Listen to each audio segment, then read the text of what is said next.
উন্নত জীবনের প্রত্যাশায় বিপদসংকুল সমুদ্রপথ পাড়ি দিতে গিয়ে আবারও খবরের শিরোনাম হলেন একদল ভাগ্যসন্ধানী মানুষ।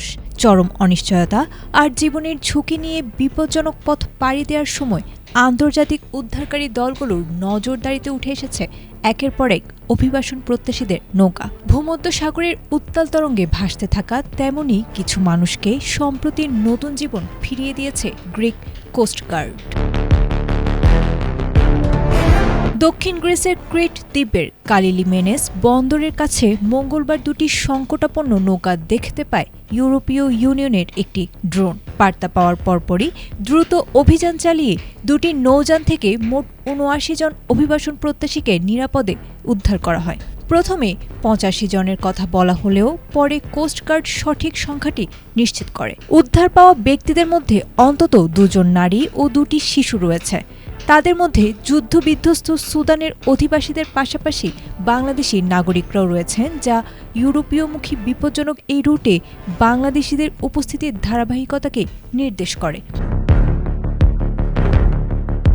বর্তমানে লিবিয়া উপকূল থেকে প্রায় ৩২০ কিলোমিটার দূরে অবস্থিত ক্রিট ও পার্শ্ববর্তী গাফতোস দ্বীপটি ইউরোপে প্রবেশের অন্যতম প্রধান ট্রানজিট রুটে পরিণত হয়েছে। তবে প্রাণঘাতী এই রুট ব্যবহার করলেও সার্বিকভাবে গ্রিসে প্রবেশের হার আগের চেয়ে কিছুটা কমেছে। গ্রিসের অভিবাসন মন্ত্রণালয়ের তথ্যমতে ২০২৫ সালের আগস্ট পর্যন্ত এক বছরে যেখানে ৬১,০০০ মানুষ গ্রিসে প্রবেশ করেছিলেন, সেখানে পরবর্তী ১২ মাসে সেই সংখ্যা কমে দাঁড়ায় প্রায় ৪২,০০০-এ, যা পূর্বের তুলনায় প্রায় ৩১% কম।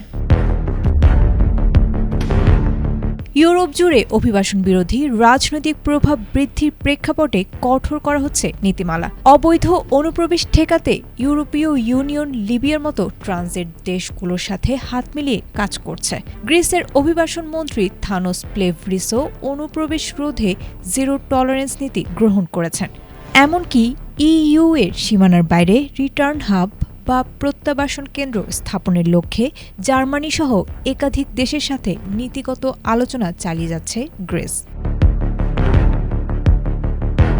Desk report, ATN Bangla.